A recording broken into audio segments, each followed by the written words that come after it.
I was leading the team, which was one of the first to bring automated algorithmic trading to the City of London.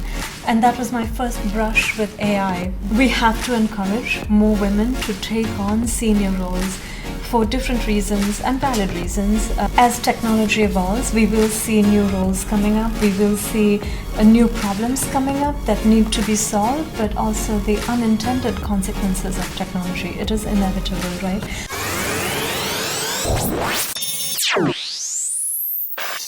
Welcome to this episode of Akoni Tech Talks.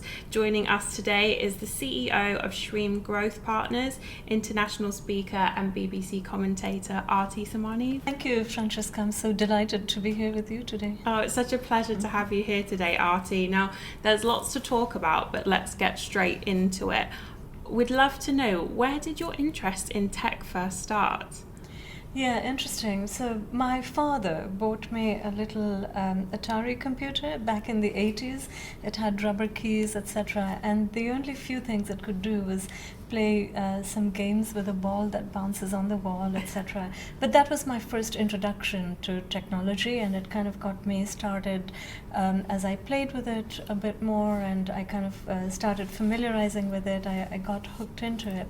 And then, of course, post-graduation, my career has been built in tech, but that was the first brush with tech. Oh, I love that. And so talk us through the career path you've followed to where you are today, because it's very varied. Yeah, I've been very lucky. I've had an interesting career journey, but a lot of it with conscious choices, conscious selection of where I'm going in my life.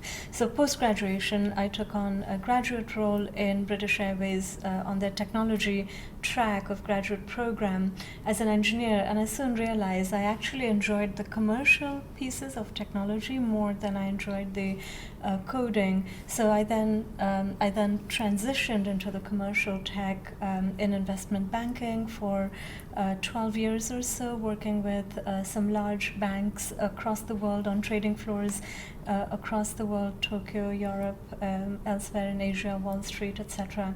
And I was leading the team, which was one of the first to bring automated algorithmic trading to the City of London.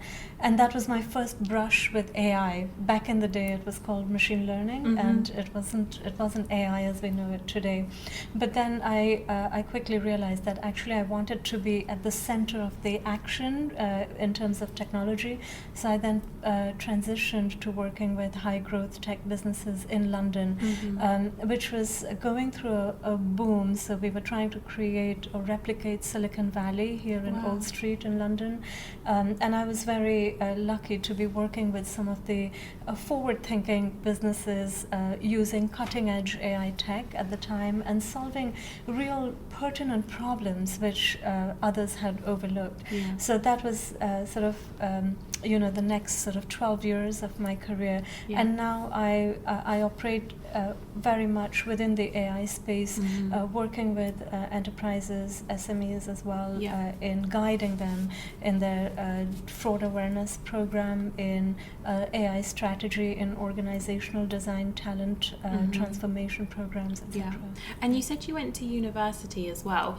Do you think now, in terms of students or people who are interested in wanting to get into tech, do you think a degree is sort of the only route, or do you think there are more options now for people trying to break into the industry? Yeah, I think one of the biggest myths of our times is that you need a degree to break into technology. In reality, you don't. There is so much resources available now that you can self-study, train yourself, and explore the path that is right for you. And also, tech, it's interesting, right? Every business is a technology business. You don't have to be working with the big technology names for you to be in tech. Pretty much every business now is a tech business. And then the question is, where is your passion? Where is your expertise or skill and area of interest? And how do you bring that all together to leverage technology to really kind of elevate and operate in the career or in an environment that you want. Now, that could be that you need a degree in in marketing or in sales. Like, you don't need a degree in sales, but you need a degree in marketing or in coding, etc. And so those are specialist skills that you learn, but then you don't have to, right? You can go through the internship route, you can go through the apprentice route, you can go through the self-study route, or take very specific courses that allow you to really be in the space that you want to be. So personally, my view is that you don't necessarily need a degree to be operating in tech. You can take any number of different avenues that are open. Yeah, and you mentioned when you first got into AI, it was machine learning, and now as we know it as AI.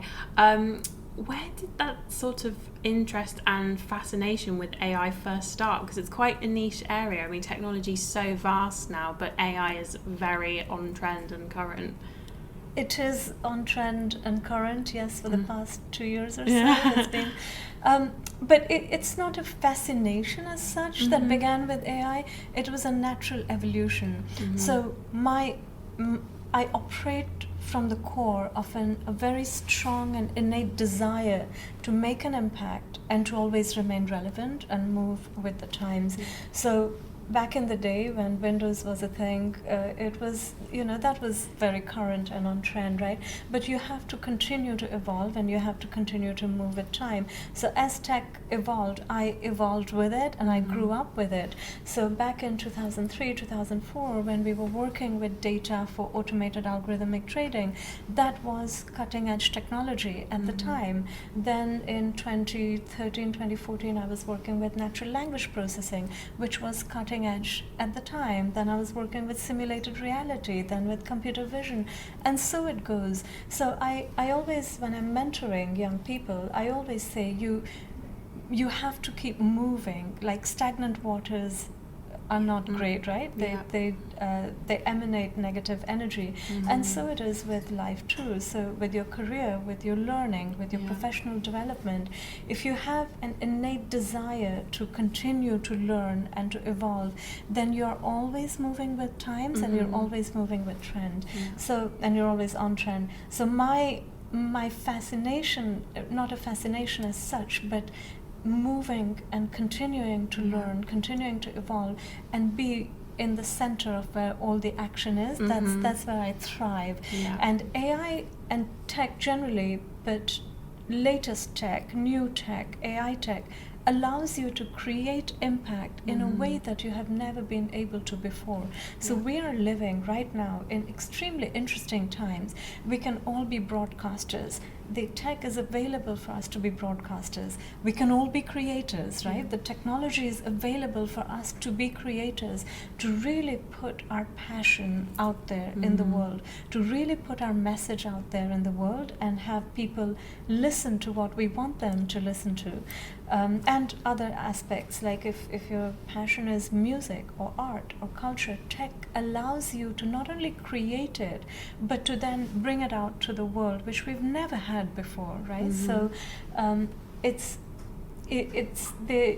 in moving with time, in evolving with tech, in keeping yourself up to date, in continuous learning, you're actually able to make an impact in a world, make it a better place to live, whilst also gaining a lot of satisfaction and fulfillment from it. And obviously you say your desire to kind of learn and innovate and move forward is what drives you. Is that what ultimately led to your current business? Absolutely, yeah. So, impact and growth, right? Those two, when you bring together, I felt that I have enough body of work behind me now, and I can bring it all together and really help businesses that need my help. So SMEs, small enterprises, non-technical businesses who really need to leverage AI. They want to leverage AI to actually elevate their businesses, to make it a better workplace for their employees, to deliver value to their customers. And they may not necessarily have the experience or the skill set to do it, I can come and help them. Fraud is a big thing, and I feel very strongly about it.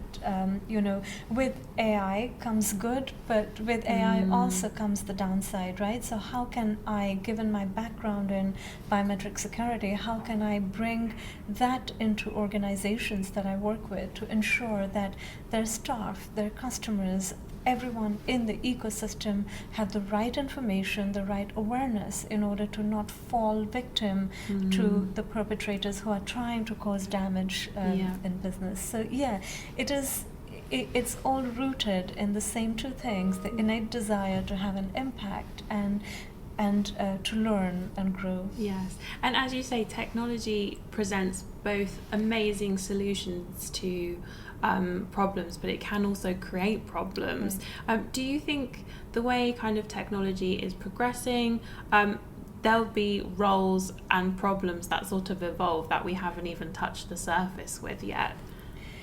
Absolutely, absolutely. There is no doubt about it.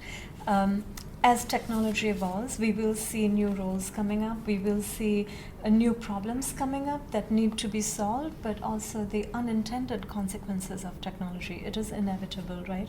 The question is, what do we do to be ready for it? We are not in a position to predict every problem that we will encounter, every problem that we will see. What we are in a position to do is create an infrastructure, create an environment and a culture within our organization that supports solving new problems, that supports dealing with unintended consequences, and that supports leveraging all the tech that is becoming available to us on a weekly, on a daily basis at the moment. And although technology has evolved and there's so much still coming through, in terms of those higher positions of power within tech, there still seems to be a real lack of representation and diversity within those spaces. Why do you think, for an industry that's sort of all about evolution, the frameworks have stayed so dated? Yeah, it's interesting. So diversity and inclusion within technology, within leadership of technology organizations is still a problem. Now, it's not a single problem and it's not a single factor that is contributing to it. It's multiple factors coming together. It is our culture, our mindset. It is the it's the social construct that we are living in, right? So there are unconscious biases between how we perceive a girl's role versus a boy's role from when they are very young, how we dress them, the kind of conversations we have with them as children. These all play into the psychology as adults, as young adults growing up. So that plays a big problem. Women go through life events in a slightly different way to men. So parenthood, other changes in life, the responsibility for care of elders, of children, etc., still largely fall to women in our society. We have to encourage more women to take on senior roles for different reasons and valid reasons. Women tend to take a back seat because they feel inconfident about delivering or being part of senior leadership teams or being very visible in public eye, etc. But also there is a big thing about women experiencing life events in different ways to men. When we have families, we want to take some time out to be with our young families. We go through other life changes. Women are still largely expected to take care of the families, children, the elders in the families, etc. So that obviously creates some friction which men may not experience in the same way. But also, as women, we have to take responsibilities for our careers and to really get to where we want to be. So we need to take that first step. We need to put ourselves out there. Men are very confident in the way they talk about their careers, the way they write their CVs, the way they interview. Women need to cultivate that confidence with authenticity. That I'm not advocating to be something that you're not. You have to be your authentic self, but you have to also cultivate a level of confidence and put yourself out there. And try. If you don't try, you are not going to get to leadership positions. Corporate culture is tough, and it has not always been very kind for women to play a part in it, right? So, but it's changing now. Thanks to the HR policies, the work that women before me have done, I'm reaping the benefits of it, and I'd like to think that I'm doing the work that the next generation will reap benefits from. So at every stage, every generation of women, every generation of men have to do their part to make it that bit easier for women. But if we don't put ourselves out there, if we don't put ourselves forward, there will never be enough representation, whether it's in age, race, gender, in any kind of identity groups, in any way that we identify ourselves with, we have to put ourselves out there. Absolutely. And coming back onto AI as well, so it generates significant value when it's used responsibly, but it can also amplify an organization's exposure to potential vulnerabilities. So tell us about some of the risks of AI and why it's important for businesses to have an AI strategy in place. Absolutely. So AI strategy is not just how we will grow revenue, how we will cut down cost, how we will increase productivity. A huge part of AI strategy is your security posture. So a lot of businesses still today are a little blindsided to the risks that AI has introduced into their business, not because of the business that they do, but because of everyone else around them using artificial intelligence. So countless times I hear leaders say, "Oh, Aarti, don't worry about it. We don't use AI in our business, so we are not impacted by deepfakes," for example. Yeah, sure. I mean, you don't use AI, but others around you are. So let's not kid ourselves. Let's not live in a la la land. But artificial intelligence, by definition, any new technology comes with its own set of risks, and AI comes with a larger set of risks. Yeah. And so the question is, are we aware enough? Do we have mitigation plans in place? And do we have a culture that supports a security posture, that supports human-centric security? Now, tech is moving at a very, very fast pace, faster than we've ever seen before, right? So the bad actors, the perpetrators who want to take advantage of this fast-moving tech for negative purposes are going all out. They're harnessing, embracing AI in a way that we've never seen before, and there's a whole burgeoning economy of crime as a service. Now, when they are putting their all in to create crime, to create fraud attacks, we are not, the good are not able to keep up with the detection and the prevention technology, because we have to think of everything that goes around it, the ethics, the governance, the impact on our people, the impact on our business, which the other side does not, right? Yeah. So the prevention and detection tech is lagging somewhat behind the fraud creation tech. And in this instance, we have to prepare our human workforce to deal with it. Yeah. So we have to make sure that people are aware, they have the context, there is right psychological safety within the organization so that they can ask questions. They are not just accepting instructions from a senior executive and executing upon it. So there's a whole complex, it's a complex tapestry of work that needs to happen in order to make sure that there is robust AI security in place as part of the AI strategy. Yeah, and speaking of risks as well, so social engineering attacks have long been a threat to businesses worldwide.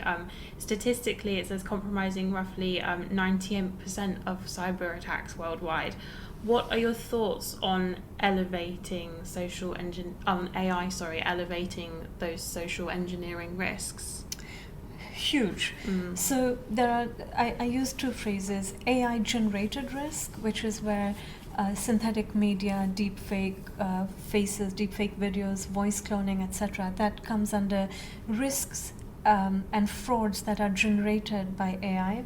And there is AI enabled risk, so AI enabled fraud, which is where social engineering comes in. So perpetrators, fraudsters, scammers are using artificial intelligence, generative artificial intelligence, to create messaging, content, tactics for social engineering that are so hyper realistic today that they bypass all the email filters and all the technology, IT security technology that we typically have in place. So social engineering before, phishing emails would be stopped by your email detectors. Yeah. Well, now a lot of these phishing emails are going through because they are utilizing AI to make it very realistic.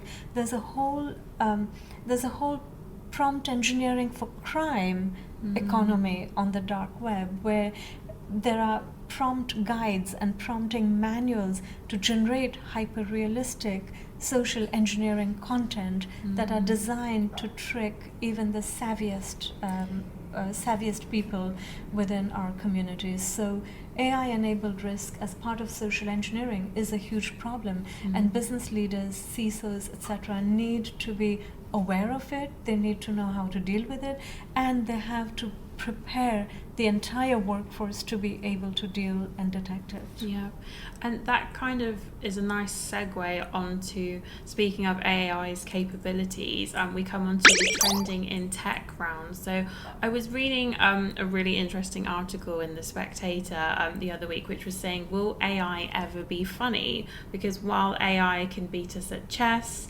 and drive cars and even compose music, making us laugh sort of seems to be that final frontier or barrier.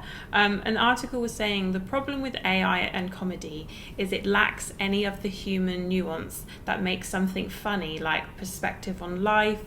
The way the things we find funny can often be shaped by our personal experiences.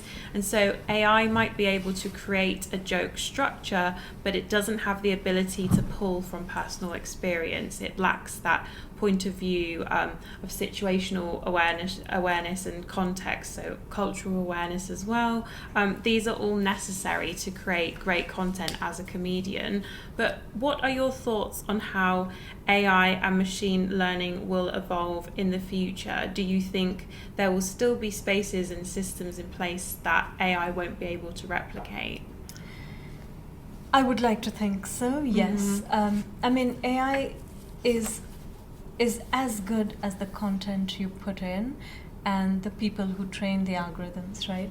Now, the reason it is so good at the moment is because there is content out there which takes care of some of these nuances, right? So AI doesn't have emotion, but it understands emotion enough based on the context to respond emotionally. It understands wit and sarcasm enough to respond with wit and sarcasm. Will it ever be exactly human-like? I would like to think not. I have my faith and confidence in our unique human capabilities to generate humor, to be more broadly contextually aware, to be culturally aware, to be empathetic, to be compassionate, and respond in a way that is with humor, that is not degrading or insulting. AI has a bit of a way to go in that sense, but let's not be under any illusion, right? Like, it is getting better and better, and it will continue to get better and better. So the near human-like capabilities are not a fantasy. They are very real, and by design, generative AI is designed to keep getting better, keep getting better, keep getting better. So it is that infinitely better to the point of singularity. Will we ever get to that? I don't know. Yeah. I like to think we will not. I would like to believe that humans will always be above machines, and that we will use it as tools as opposed to replacement. But yeah, it is continuing to evolve. It is creating very human-like art, very interesting music, all the things that we associate with human creativity, with which are exclusive to human beings, are being we are seeing more and more of that being generated by machines. But machines don't have a sense of values and ethics. They don't have a sense of compassion, faith, etc. These very nebulous qualities that we identify with human beings. Algorithms don't have that, right? So yeah, I have my confidence in the human race to always do the right thing and be above algorithms. Yeah, it's interesting because there is that element of fear for some people that it will replace them and it will replace jobs. But thinking about your journey as well, you've always embraced that innovation and change. What would your advice be to people who are feeling a bit nervous about the future of AI? Sure. So again, I'm not going to lie and say AI will not take over your jobs. For sure, it will take over some jobs. There is no doubt about it. In the same way that other technologies before AI took over some jobs, but it will create new jobs. So this is the time, it is a crucial time in history where we have to be flexible, we have to be adaptive, and we have to look for possibilities which exist, right? There are immense possibilities to leverage technology, to leverage AI, to really help elevate your career, learn new skills, and do interesting work, right? So if you're open to that, then AI will not be a problem for you. But if you expect that you will be in the same role for your entire career, then we just don't live in those times anymore. Those times are past in the history. So AI will not take over everything. AI will take over some jobs, and we want it to take over some jobs for sure. Where human life is at risk, if machine can do that job, hey, why not? Where it is too dull and human intellect can be deployed in a more impactful way, sure, why not let machine do that job? So it is up to us, and it is up to the leaders of the organizations today who make sure that there are certain areas that are not given to machines, right? Even if machine may have a capability to do that. We want to retain some decision-making power with humans. We want to retain some of those capabilities with our human workforce. So again, it goes back to culture, strategy, talent transformation, organizational designs, and really taking a holistic view of where we do want to deploy machine, making conscious choices versus just because it can, let's give it away. Yeah. That brings us on to the next part, which is the this or that round. Okay. So we start with Battle of the Brands. If you had to pick iPhone or Samsung, what would you pick? Oh, Samsung, just because I like the flexibility of Android. Yes. And are you a Spotify or Apple person when it comes to music? Spotify. Yes. Yeah. It's so clever nowadays. It is very clever, yeah. It just knows my mood on a given day. And streaming services like Netflix or going to the cinema? Oh, cinema for sure. Yeah, the experience, the atmosphere, cinema. Yeah. And laptops or tablets? Laptop. Yeah. I think they're so much easier. There's certain things that need to be done on a laptop. I always say booking a holiday, I would never do that on my phone or a tablet. Yes, I just feel like it's a bit more mature on a tablet. And ChatGPT or virtual reality? ChatGPT. It's just become a great thought partner for me. And video calls or voice notes? Video calls. Yes. I like to see the person I'm speaking with. I like to read their faces and understand their tone of voices. Absolutely. And finally, if you could bring back a piece of tech that's now evolved with time or it doesn't exist anymore, what would it be and why? I'd have to go with the Sony Walkman. Back in the 80s, they were fashion accessories, like they were iconic. And if we brought back them today, they would still be as fashionable today. I think they were very much on trend and one of those timeless things that Yes. that did go away but are back in trend now. So I would Yes. bring back Sony Walkman. That would be the same for me with the big CD players as well. Right. I used to love flicking through my collection of CDs, and you Yeah. don't get that novelty anymore. Right. But, well, Aarti, that brings us to the end of this week's episode of Akoni Tech Talks. It's been an absolute pleasure. Thank you so much for coming. Thank you for inviting me on the show. I have thoroughly enjoyed this conversation.